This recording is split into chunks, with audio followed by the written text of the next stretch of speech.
Friends, welcome to my TNPSC. நான் உங்கள் Uma. So இந்த வீடியோ பதிவில் நம்ம ரொம்ப முக்கியமான விஷயத்தை பற்றி பேச போகிறோம். வீடியோவை ஸ்கிப் பண்ணாமல் கடைசி வரைக்கும் பாருங்கள். என்னதான் வந்து குரூப் 4 ஆகட்டும், குரூப் 2 பிலிம்ஸ் ஆகட்டும், எதுவாக இருந்தாலுமே எக்ஸாமுக்கு டிஎன்பிஎஸ்சி எக்ஸாமுக்கு படிக்கும்போது நான் வந்து கன்சிஸ்டன்சியாக படிக்கணும்னு தான் மேம் நினைக்கிறேன். பட் படிக்க ஸ்டார்ட் பண்ணி கொஞ்ச நேரம் படித்தாலே எனக்கு வந்து தூக்கம் வந்துடுது அப்படின்னு சொல்லி நிறைய பேர் வந்து கேட்குறீங்க.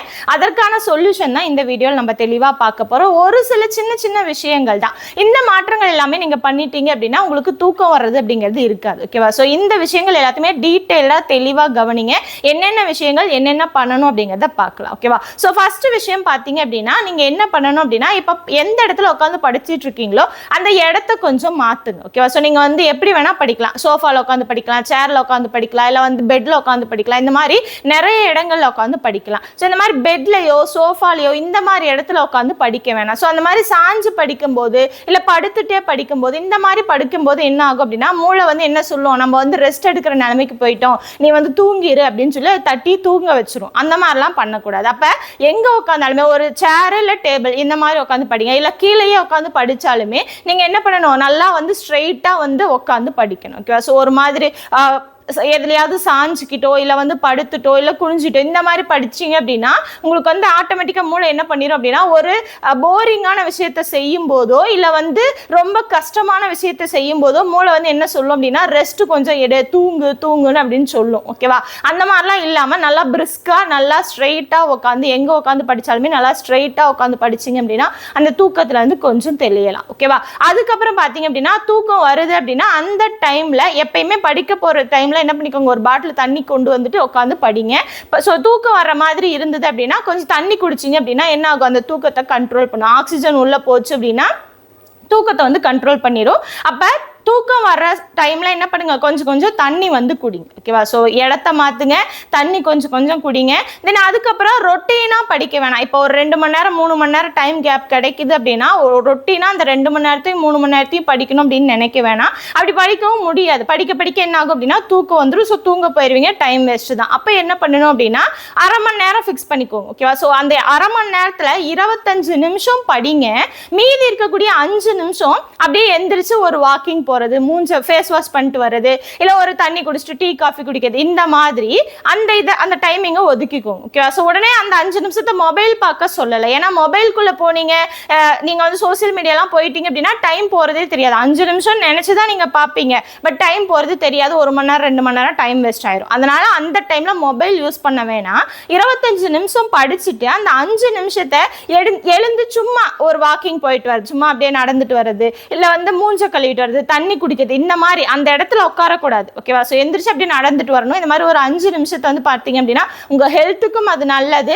நீங்கள் படிக்கிறதுக்கும் மூளை வந்து பிரிஸ்க் ஆயிரும். மறுபடியும் மூஞ்ச கழுவிட்டு வந்து உட்காரும் போது இன்னுமே நல்லா பிரிஸ்காக படிப்பீங்க. ஓகேவா? ஸோ அப்போ 25 நிமிஷம் 5 நிமிஷம் நடப்பயிற்சி இந்த மாதிரி பண்ணுங்க. அடுத்து பார்த்தீங்க அப்படின்னா நீங்கள் தூக்கம் வர்ற டைமில் கஷ்டமான சப்ஜெக்ட், ஓகேவா? ஸோ மேக்ஸ் எல்லாத்துக்கும் கஷ்டம் தான் இல்லையா? ஸோ அந்த மாதிரி கஷ்டமான சப்ஜெக்டை வந்து தூக்கம் வர்ற டைமில் படிங்க. இப்போ மேக்ஸ் எல்லாமே அந்த டைமில் போட்டு பார்த்தீங்க அப்படின்னா போட்டு பார்க்கும்போது மூளை இன்னுமே பிரிஸ்க் ஆகி அதுக்கான ஆன்சர் என்ன, அதை எப்படி போகிறது அப்படிங்கிற மாதிரி யோசிக்க ஆரம்பிச்சிடும். அப்போ தூக்கத்தை வந்து அது கண்ட்ரோல் பண்ணிடும். ஓகேவா? கஷ்டமான விஷயங்கள் எதுவாக இருந்தாலும் அந்த தூக்கம் வர்ற டைமில் பண்ணுங்க. இது வந்து ரொம்ப முக்கியமான விஷயம். அதுக்கப்புறம் ரொட்டீனாக இப்போ பிடிஎஃப்ஐயோ புக்கையோ பார்த்து சும்மா படிச்சுக்கிட்டே கண்ணிலையே பார்த்து படிச்சுக்கிட்டே இருந்தாலும் தூக்கம் தான் வரும். அப்போ என்ன பண்ணணும், புக்கில் படிச்சுட்டு இருக்கீங்க அப்படின்னா பென்னோ பென்சிலோ வச்சு ஹைலைட் பண்ணுறது, அண்டர்லைன் பண்ணுறது, நோட்டில் வந்து ஷார்ட் நோட்ஸ் எடுக்கிறது, இந்த மாதிரி ரிப்பீட்டடாக மாற்றி நீங்கள் பண்ணும்போது கைக்கும் வேலை கொடுக்குறீங்க, கண்ணுக்கும் வேலை கொடுக்குறீங்க. அப்போ கைக்கு வேலை கொடுக்கும்போது அந்த தூக்கம் அப்படிங்கிறது போயிடும். ஓகே? ஸோ சும்மா கண்ணிலேயே பார்த்துட்டு இருந்தீங்க அப்படின்னாலுமே தூக்கம் தான் வரும். இப்போ ஃபோனில் பார்த்து தான் படிக்கிறீங்க அப்படின்னா ஃபோனில் வந்து பிடிஎஃப் வச்சுருந்தாலும் சரி, கிளாஸ் வச்சுருந்தாலும் கையோட ஒரு நோட்டை வந்து எடுத்து அந்த நோட்டில் நீங்கள் படிக்கிறத பார்க்குறத நோட் பண்ணுவீங்க. ஷார்ட் நோட்ஸாக நோட்ஸ் எடுங்க.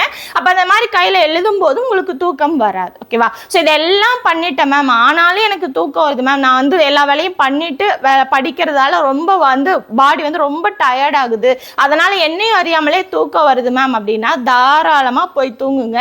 ஸோ அலாரத்தை வச்சுக்கோங்க. ஓகேவா? ஸோ இந்த மாதிரி மூடி வச்சுட்டு போகும்போது அலாரத்தை வச்சுட்டு தண்ணியை குடிச்சிட்டு ஒரு 10 to 15 நிமிஷம். ஓகேவா? ஸோ இந்த 10 to 15 நிமிஷம் படுத்து எந்திரிச்சிட்டு மறுபடியும் வந்து படிங்க.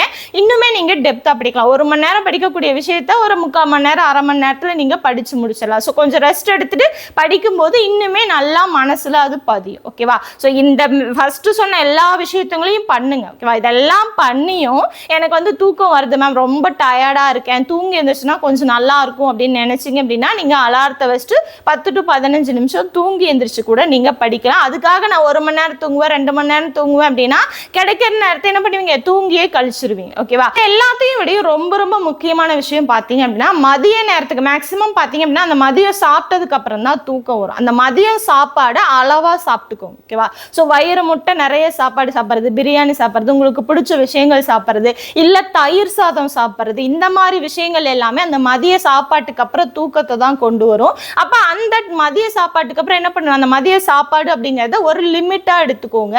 ஸோ இந்த தயிர் சாதம்லாம் சாப்பிட வேணாம். ஓகே? ஸோ லிமிட்டா எடுங்க. அப்ப என்ன ஆகும், வயிறு ஃபுல் ஆனதுக்கு அப்புறம் அந்த தூக்கம் வருது அப்படிங்கிறது. ஏன்னா உண்ட மயக்கம் தொண்டனுக்கும் உண்டு இல்லையா? ஸோ அந்த மாதிரி இல்லாம என்ன பண்ணிக்கலாம், நீங்க வந்து கொஞ்சமா சாப்பிட்டு அதுக்கப்புறம் நீங்க படிக்க ஆரம்பிச்சிங்க அப்படின்னா படிச்சுட்டு இருக்கலாம். ஓகேவா? ஸோ வயிறு ஃபுல்லா சாப்பிட்டீங்க அப்படின்னா அது கண்டிப்பா தூக்கத்தை தான் கொண்டு வந்து கொடுக்கும். ஓகேவா? ஸோ இந்த மாதிரி எல்லாம் பண்ணணும். ரொம்ப ரொம்ப சின்ன சின்ன விஷயங்கள் தான். ஓகேவா? ஸோ இந்த மாதிரி சின்ன சின்ன விஷயங்களை திருத்திக்கும் போது தூக்கம் அப்படிங்கிறத நீங்க கண்ட்ரோல் பண்ண முடியும். ஓகேவா? ஸோ முடிஞ்ச அளவுக்கு அந்த மிட் நைட்ல படிக்கிறத அவாய்ட் பண்ணுங்க. ஸோ மிட் நைட்ல படிக்கிறீங்க அப்படின்னா அந்த நேரம் அப்படி பகல்ல படிக்கும்போது மறுபடியும் தூக்கம் வரும். அப்ப அதுக்கு தகுந்த மாதிரி நைட்டு தூங்கக்கூடிய அந்த டைமிங்கை கொஞ்சம் இது பண்ணிக்கோ. ஓகேவா? ஸோ உங்களுக்கு தகுந்த மாதிரி, ஏன்னா ஒரு சிலருக்கு அதிகாலை படிக்கிறதுக்கான அந்த டைமிங் கிடைக்கும், ஒரு சிலருக்கு மிட் நைட்ல படிக்கிறதுக்கான அந்த டைமிங் அப்படிங்கிறது கிடைக்கும். ஸோ அவங்கவுங்க சுச்சுவேஷனை பொறுத்து தான் அந்த மாதிரி இருந்தாலுமே அந்த டைமிங் ஒரு 5 மணி நேரம் 6 மணி நேரம் தூங்கணும் அப்படிங்கிறத மறக்காம தூங்குங்க. ஸோ அதையும் வந்து சாக்ரிஃபைஸ் பண்ணி தூங்காம இருக்க வேணாம். ஸோ தூங்காம இருந்தீங்கன்னா இப்போ படிக்கலாம், பட் எக்ஸாம் டைம்ல உடம்பு கெட்டு போயிடும். அப்போ என்ன பண்ணுங்க, அந்த தூங்குறது அப்படிங்கிறது ஒரு 5 to 6 மணி நேரம் அப்படிங்கிறத கம்பல்சரியா தூங்குங்க. இதுக்கப்புறமும் நான் வந்து படிக்க உட்காரும் போது இந்த பிரச்சனைகள் வருது, இப்படி தூக்கம் வருது அப்படின்னா இந்த மாதிரி சின்ன சின்ன டிப்ஸ் இருக்கு இல்லையா, இது எல்லாத்தையும் பண்ணி பாருங்க. கண்டிப்பா எஃபெக்டிவா இருக்கும். கண்டிப்பா தூக்கம் அப்படிங்கறத நீங்க வந்து கண்ட்ரோல் பண்ணி படிக்கலாம். ஓகேவா? இது எல்லா விஷயமும் தூக்கத்தை கண்ட்ரோல் பண்ணக்கூடிய விஷயங்கள். இது போக நீங்க படிக்க உட்காரும் போது ஆகட்டும், இல்ல படிச்சுட்டு இருக்கும் போது ஆகட்டும், வரக்கூடிய சின்ன சின்ன பிரச்சனைகள் இருக்கும் இல்லையா, அந்த பிரச்சனைகள் என்னென்ன அப்படின்னு சொன்னீங்க அப்படின்னா அதற்கு தகுந்த தீர்வு என்ன அப்படிங்கிறத நம்ம பார்க்கலாம். ஓகே? ஸோ இந்த வீடியோ கமெண்ட் பாக்ஸ்ல உங்களுக்கு வேற ஏதாவது பிரச்சனைகள் இருக்கு, படிச்சுட்டு இருக்கும்போது எனக்கு இந்த பிரச்சனை இருக்கு அப்படின்னு நீங்க வந்து ஃபீல் பண்ணீங்கன்னா அந்த பிரச்சனைகள் என்ன அப்படிங்கறத கமெண்ட் பாக்ஸ்ல கமெண்ட் பண்ணுங்க. இதுக்கப்புறம் தூக்கம் வரும்போது நான் சொன்ன இந்த சின்ன சின்ன விஷயங்கள் எல்லாத்தையுமே மாத்தி பாருங்க. கண்டிப்பா உங்களுக்கு தூக்கம் அப்படிங்கிறது வராது. இன்னையில இருந்து கண்டிப்பா நான் இதை வந்து ஃபாலோ பண்ணுவேன் அப்படின்னா ஐ வில் ஃபாலோ அப்படின்னு சொல்லிட்டு இந்த வீடியோ கமெண்ட் பாக்ஸ்ல கண்டிப்பா கமெண்ட் பண்ணி விடுங்க. அப்பதான் நிறைய பேர் அதை பார்த்து ஃபாலோ பண்ண ஆரம்பிப்பாங்க. வேறு ஏதாவது பிரச்சனைகள் இருந்தாலும் இந்த வீடியோ கமெண்ட் பாக்ஸ்ல கமெண்ட் பண்ணுங்க. அடுத்தடுத்த வீடியோல அதற்கான சொல்யூஷன் அப்படிங்கறத நம்ம பார்க்கலாம். இதே மாதிரி யூஸ்ஃபுல்லான வீடியோஸ் வந்து நீங்க பார்க்கணும் அப்படின்னா நம்மளோட சேனல் சப்ஸ்கிரைப் பண்ணி வச்சுக்கோங்க. இந்த வீடியோ டிஸ்கிரிப்ஷன்ல நம்மளோட டெலிகிராம் சேனல் லிங்க் கொடுத்துருக்கேன், கிளிக் பண்ணி ஜாயின் பண்ணிக்கோங்க. கண்டிப்பா இதே மாதிரி அடுத்தடுத்து யூஸ்ஃபுல்லான வீடியோஸ் வந்து வந்துகிட்டே இருக்கும். நீங்க வந்து மிஸ் பண்ணாம பார்க்கலாம். நல்லதை சிந்திப்போம், நாளை சந்திப்போம். நன்றி.